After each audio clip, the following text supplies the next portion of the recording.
मुंबई सिर्फ देश की आर्थिक राजधानी नहीं है, बल्कि हमेशा से भाई लोगों का गढ़ भी रहा है, जहां समय समय पर सब ने खुद को अंडरवर्ल्ड का बाप माना। फिर चाहे वो दाऊद हो, राजन हो या फिर आज का लॉरेंस बिश्नोई।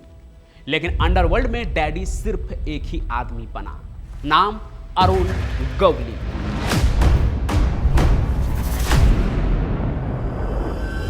आज गवली का नाम सुन के लॉरेंस बिश्नोई भी चुप होगा और पाकिस्तान में दाऊद इब्राहिम को अपने ही आलीशान बंगले में बेचैनी हो रही होगी, क्योंकि 17 साल की गुमनामी के बाद उस नाम की वापसी हो रही है जिसने कभी इस शहर के अंडरवर्ल्ड को हिला दिया था।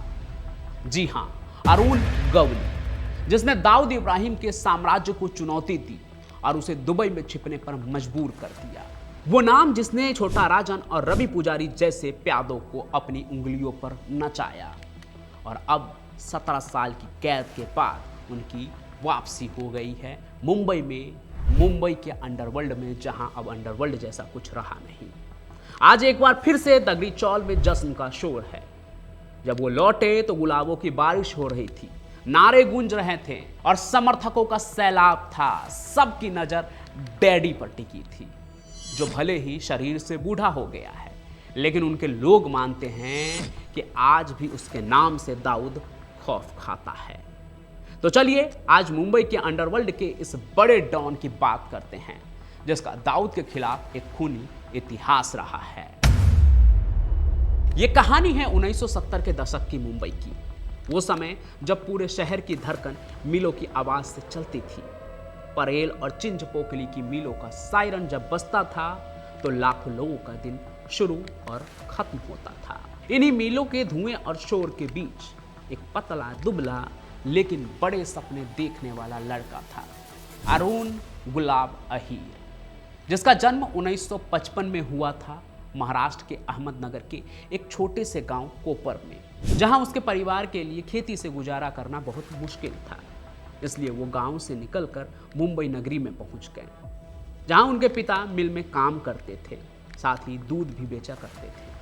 पर शहर की चमक धमक के पीछे छिपी गरीबी ने उन्हें और भी कसकर जकड़ रखा था। हालात इतने खराब थे कि अरुण को 5वीं के बाद ही पढ़ाई छोड़नी पड़ी। कम उम्र में ही वो अपने पिता के साथ दूध बेचने के धंधे में लग गए। वो परेल की तंग गलियों में साइकिल पर दूध के डब्बे लेकर जाते थे, पर उनका मन कहीं और ही था। वो एक ऐसी दुनिया का सपना देखते थे जहां कोई उसे गरीब या कमजोर ना कह सके। आखिरकार उनका पूरा परिवार भाई खाला की मशहूर और थोड़ी सी बदनाम सी बस्ती दगड़ी चौल में आकर बस गए। ये जगह सिर्फ ईंटों और सीमेंट से बनी एक बस्ती नहीं थी, बल्कि खुद में एक भूल भुलैया थी।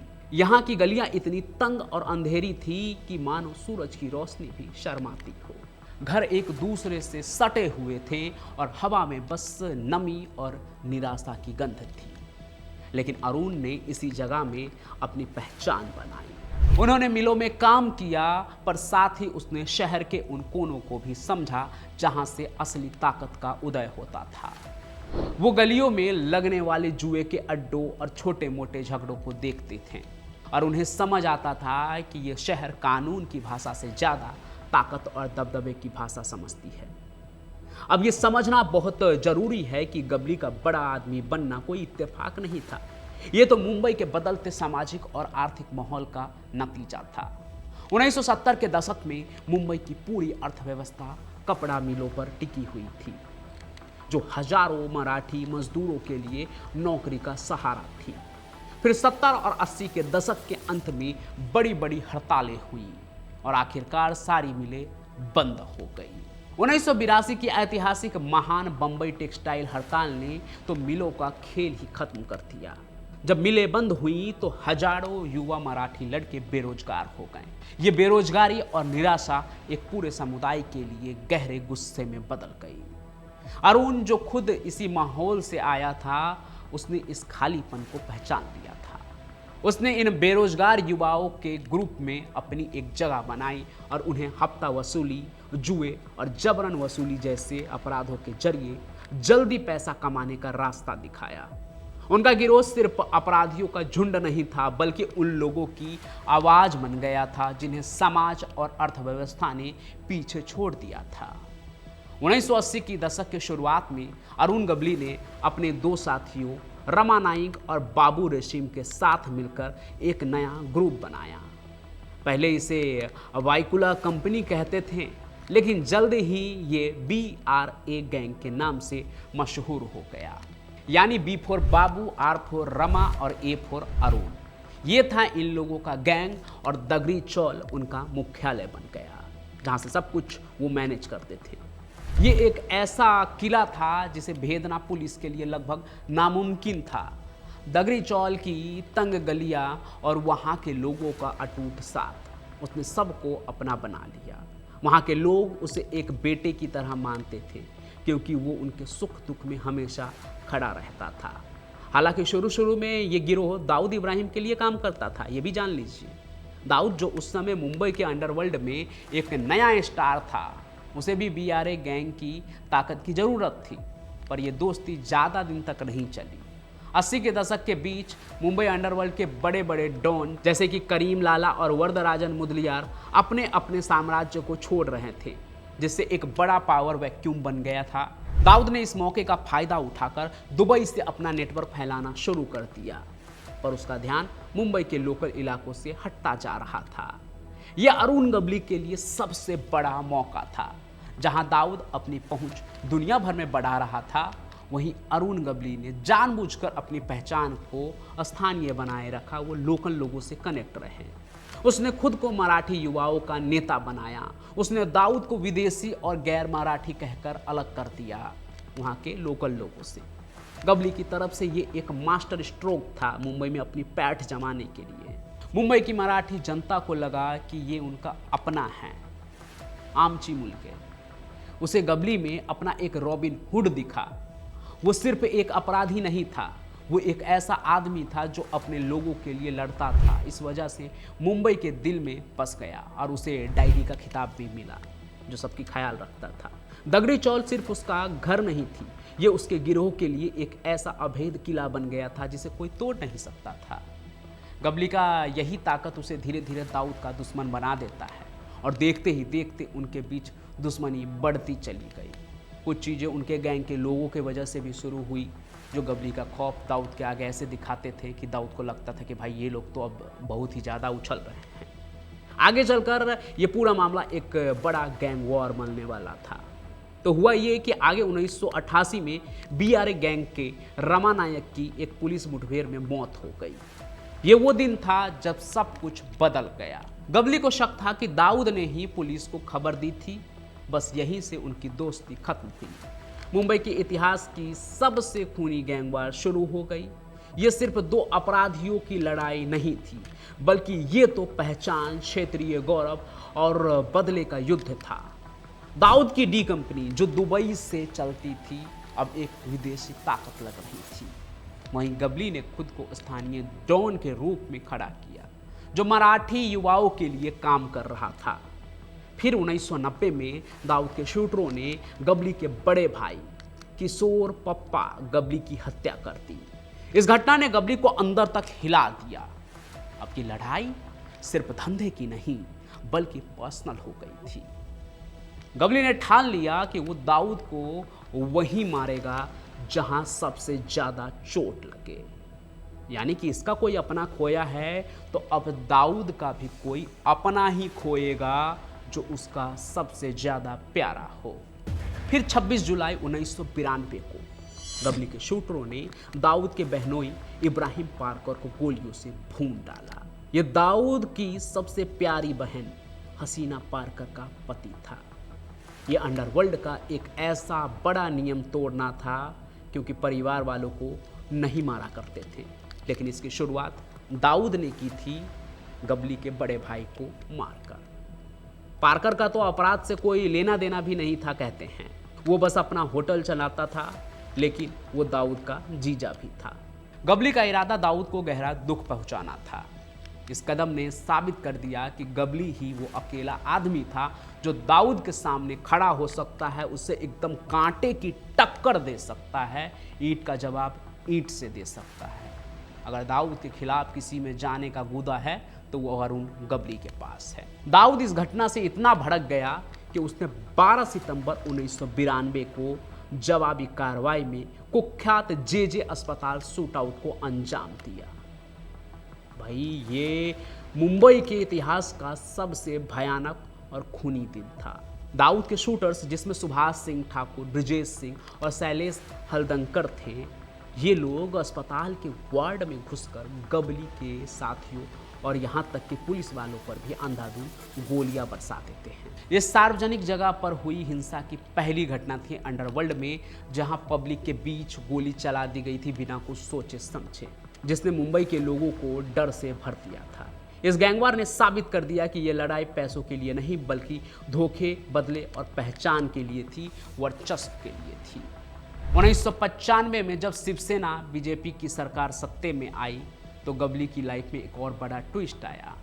बाल ठाकरे, जो कभी गबली जैसे हिंदू डॉन को आमची मुलगे यानी कि हमारे लड़के कहते थे, अब उनका साथ छोड़ रहे थे। बाल ठाकरे कभी कहते थे कि अगर उनके पास दाऊद है तो हमारे पास गबली है, और ऐसे समय में गबली का साथ छोड़ना उनके लिए एक झटका था। सत्ता में आने के बाद सरकार को दिखाना था कि वो कानून का साथ देगी। गबली को गिरफ्तार किया गया और उसके गिरोह को टारगेट किया गया। गबली को एक बड़ा धोखा लगा। उसे एहसास हुआ कि जिस राजनीतिक ढाल पर वो भरोसा करता था वो तो बस एक चाल थी, कोई दोस्ती नहीं।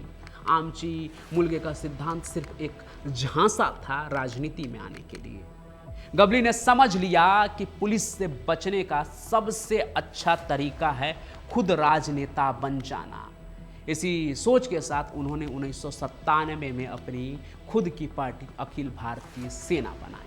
आपको पता है इन दिनों अरुण गबली सबसे ज़्यादा किसी से डरते थे तो वो थे विजय सालस्कर, और उनका डर उनके अंदर ऐसा था कि उनके गेट के बाहर से अगर विजय सालस्कर गुजर जाते थे तो वो अपने घर से बाहर कदम नहीं रखते थे। एक बार तो चुनाव के दिन विजय सालस्कर ने बस अपनी गाड़ी से उसकी खिड़की की तरफ ऐसे घूर कर देख लिया, और अरुण गबली ने ये देख लिया कि भाई नीचे विजय सालस्कर गुस्से में हैं, तो उन्होंने ऑन कैमरा कहा कि भाई मैं तो नीचे नहीं जाऊंगा, वो बहुत एड़ा आदमी है, उसने बहुत मर्डर किया है, मुझे भी मार देगा।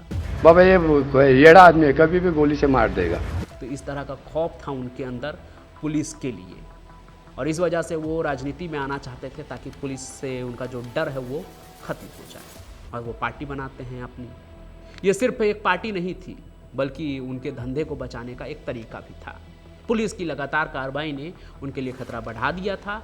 राजनीति ने उसे कानून से बचने का एक सही रास्ता दिखा। आमतौर पर जो भी अपराधी होते हैं ना, वो एक समय में राजनीति में आ ही जाते हैं ताकि उनको एक प्रोटेक्शन मिल जाए। उसके गिरोह के लोग जो ज़्यादातर मिल मजदूर परिवार से थे, अब उसके राजनीतिक कार्यकर्ता बन गए। वो अपने काले धन से उनके परिवारों की मदद करते थे, बच्चों की पढ़ाई और शादियों में भी मदद करते थे। इसी तरह उन्होंने अपनी रॉबिन हुड वाली जो इमेज है उसे और भी पक्की कर ली। राजनीति में आने के लिए सबसे बड़ा हथियार है कि लोगों का भरोसा तो आपको जीतना होगा। दगड़ी चाल का डैडी अब विधायक बनने का सपना देख रहे थे। 2004 का लोकसभा चुनाव तो वो हार ही गए थे, हालांकि 93,000 वोट पाकर उन्होंने अपनी ताकत जरूर दिखा दी थी। इसी से मोटिवेट होकर उन्होंने उसी साल विधानसभा के चुनाव में चिंचपोकली सीट से चुनाव लड़ लिया और जीत भी गए। सोचो यार, जो आदमी कभी पुलिस स्टेशनों में मुर्गा बना दिया जाता था, वो अब महाराष्ट्र का विधानसभा का विधायक बन गया था, वहाँ का माननीय बन गया। उसकी जीत मराठी वोटरों के गुस्से और गबली की लोकल इमेज का सबूत थी, क्योंकि वो उन्हें अपना लगता था जो उनके बारे में सोचता है। लेकिन गबली का राजनीतिक करियर भी उसके क्रिमिनल अतीत से अलग नहीं हो पाया। वो एक नेता बन गया था पर उसकी सोच अभी भी एक गैंगस्टर वाली थी। 2007 में उसने कथित तौर पर शिवसेना के पार्षद कमलाकर जामसांडेकर की हत्या के लिए 30 लाख रुपए की सुपारी ली, और ये मर्डर बस एक चुनौती की लड़ाई की वजह से हुआ था। जामसांडेकर ने 2007 में एबीएस के एक कैंडिडेट को हरा दिया था और इसी बात का बदला लिया गया। लेकिन इस मर्डर ने गबली के राजनीतिक करियर पर हमेशा हमेशा के लिए ब्रेक लगा दिया। मई 2008 में अरुण गबली को विधायक रहते हुए गिरफ्तार कर लिया गया। उस पर मकोका यानी महाराष्ट्र संगठित अपराध नियंत्रण अधिनियम जैसा सख्त कानून लगाया गया। इस कानून में सबूतों को मैनेज करना और जमानत मिलना बहुत मुश्किल होता है, ना के बराबर। ये बात साफ हो गई थी कि वो गैंगस्टर की सोच से बाहर नहीं निकल पाया था। विधायक होने के बाद भी मर्डर और फिर ये गिरफ्तारी, राजनीति की ढाल होती है वो भी उन्हें बचा नहीं पाया। उन्होंने अपने नेता वाले पद का इस्तेमाल अपने धंधे को बढ़ाने के लिए किया और यही उनके अंत का कारण बना। अगस्त 2012 में एक अदालत ने उन्हें दोषी ठहराया और उम्र कैद की सजा सुनाई। ये एक ऐतिहासिक फैसला था जिसने बताया कि कोई भी कानून से बड़ा नहीं होता है। बॉम्बे हाईकोर्ट ने 2019 को इस फैसले को सही ठहराया। 17 साल से ज़्यादा समय तक उन्हें जेल में बिताना पड़ा। अब जाकर सुप्रीम कोर्ट ने 28 अगस्त 2025 को उनकी लंबी उम्र कैद और उम्र को देखते हुए उन्हें जमानत दे दी। 3 सितंबर 2025 को अरुण गवली नागपुर सेंट्रल जेल से बाहर आ गए और वापस से अपने गढ़ दगड़ी चौल में पहुंच गए। वो एक ऐसे शहर में लौटे जहां अंडरवर्ल्ड की दुनिया पूरी तरह से बदल चुकी है। 90 के दशक की गैंगवार अब सिर्फ कहानियों में रह गई है। दाऊद इब्राहिम आज भी एक भगोड़ा है, पर गवली अपनी सजा काट चुका है। उसकी कहानी गरीबी, महत्वाकांक्षा, हिंसा और आखिर में कानून के सामने हार की कहानी है। दगड़ी चाल के लोगों के लिए वो आज भी डैडी है। उनकी पत्नी आशा गवली, जिन्हें लोग मम्मी कहते हैं, उन्होंने उनकी विरासत को जिंदा रखा था। तो अरुण गवली की कहानी सिर्फ एक क्राइम स्टोरी नहीं है, ये एक ऐसे आदमी की भी कहानी है जिसने अपने दम पर एक साम्राज्य बनाया, उसे खो दिया, एक ऐसी पहचान बनाई जो आज भी मुंबई की गलियों में जिंदा है। वो अपराधी भी रहा, उसने तमाम जुर्म किए और उस जुर्म की कानून के तहत सजा भी काटी और आज आज़ाद है। तो अपने वादे के मुताबिक जो मैंने कहा था कि अरुण गवली की कहानी लाऊंगा, आप लोगों ने, काफ़ी लोगों ने कमेंट भी किया था, तो मैंने अपना जो वादा है वो मैंने पूरा किया, कहानी आप लोगों को सुनाई। तो अब आप कमेंट में ज़रूर बताइएगा कि ये कहानी आपको कैसी लगी और साथ ही साथ अब मैंने अपना वादा किया तो आप भी अपना सपोर्ट दीजिए, इस कहानी को ज़्यादा से ज़्यादा शेयर कीजिए, हर जगह फैला दीजिए और साथ ही साथ लिखिए कि आगे और भी कैसी कहानी आप सुनना चाहते हैं। और इस चैनल को सब्सक्राइब भी ज़रूर कर लीजिए। बाकी मैं पंचम प्रकाश आपके लिए कहानी लेकर आता रहूँगा। तब तक के लिए आप सभी का बहुत बहुत धन्यवाद।